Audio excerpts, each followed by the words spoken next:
Bonjour à toi, dans cette vidéo nous débuterons un autre thème de la chaîne Génie Civil, qu'est la construction. En effet, nous allons commencer par le gros œuvre dans le bâtiment. Tout d'abord, qu'est-ce que le gros œuvre? Le gros œuvre, c'est l'ensemble des ouvrages de l'édifice, qui concourent à la reprise des efforts, subis en permanence, par la construction et des efforts temporaires. D'un terme plus général, c'est tout ce qui concourt à la solidité, à la stabilité de l'édifice, comme par exemple, les murs, les poteaux, les planchers, les charpentes. Par opposition, le second œuvre est tout ce qui vient s'ajouter ou en termes de finition s'additionner avec le gros œuvre. Ce dernier est composé en deux catégories, infrastructure et superstructure. Voyons de plus près de quoi est composée l'infrastructure. Nous avons les fondations, c'est le pilier de la construction, sur laquelle se repose l'édifice. Son rôle est de transmettre les charges de l'ouvrage au sol d'assises. Nous avons plusieurs types de fondations, tout d'abord, les fondations superficielles. Un exemple de ce type est la semelle filante ou isolée. D'autre part, nous avons les fondations semi-profondes, telles que les puits. Et pour finir, les fondations profondes, comme les pieux. L'infrastructure se compose également de soutènements, plus communément utilisés pour décrire un mur, par exemple un mur de soutènement. Nous verrons plus en détail ce qu'est un mur de soutènement. D'une manière générale, un ouvrage en forme d'écran s'opposant à la poussée des terres définit le soutènement. Sur cette image, nous pouvons voir que les briques de pierre sont montées de sorte à créer un mur qui fasse écran à la pente de terre. Les infrastructures se composent également de dalles. Premièrement, parlons de dallage. Pour le définir, c'est une dalle de béton plus ou moins armée s'appuyant de manière continue sur le sol d'assises. Nous avons sur l'image, un bon exemple de dallage en béton. Cette dalle peut être surélevée, néanmoins, ayant toujours ce rôle, de transmission des forces au sol d'assises, qu'avait le dallage.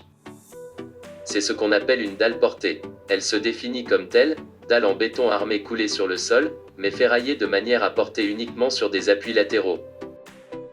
Pour conclure, sur les infrastructures, celle-ci est composée de porteurs horizontales, comme le plancher, et de porteurs verticales, tels que les murs, les voiles et les poteaux. Allons maintenant vers les superstructures. L'exemple le plus flagrant des superstructures, c'est la charpente. En effet, comme tu peux le constater, tout ce qui n'est pas de la famille des infrastructures fait partie intégrante des superstructures. Comme son nom l'indique, c'est tout ce qui est supérieur à la structure, plus précisément la partie haute de la construction. Quelles sont les fonctions et les objectifs du gros œuvre? Tout d'abord, le gros œuvre, c'est l'ensemble des ouvrages à l'édifice, qui concourent à la reprise des efforts subis par la construction et on y ajoute à ceci les efforts temporaires. Identifions ensemble les charges appliquées sur une structure. Nous avons dans un premier temps, les actions permanentes, ou poids propres de la construction appelées G. Ensuite, nous avons tout ce qui est temporaire ou variable, avec les actions variables, appelées Q.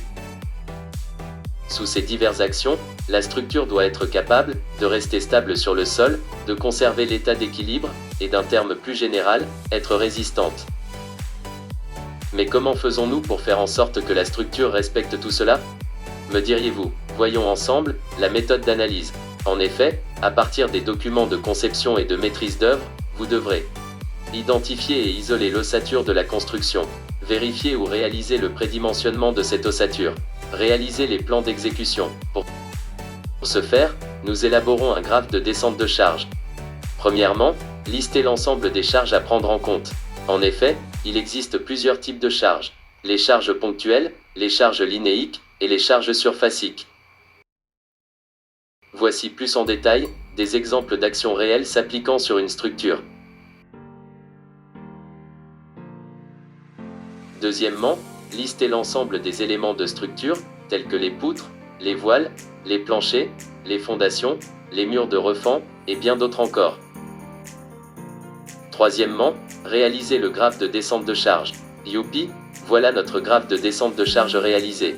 Tu es maintenant prêt à travailler en bureau d'études, avec encore un peu de travail, bien sûr.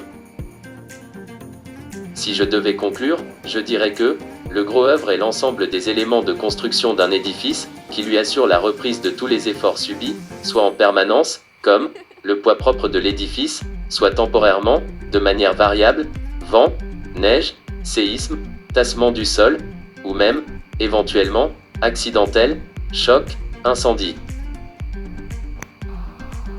D'autre part, Le gros œuvre rassemble tout ce qui concourt à la solidité, à la stabilité de l'édifice, fondation, murs porteurs, poteaux, poutres, plancher entre les étages, etc. Une partie des auteurs de référence inclut la charpente de toiture dans le gros œuvre, les autres l'excluent. La vidéo est terminée, merci à toi d'avoir regardé la vidéo. N'hésite pas à visionner les autres vidéos de la chaîne pour t'instruire et apprendre davantage sur le génie civil. À bientôt.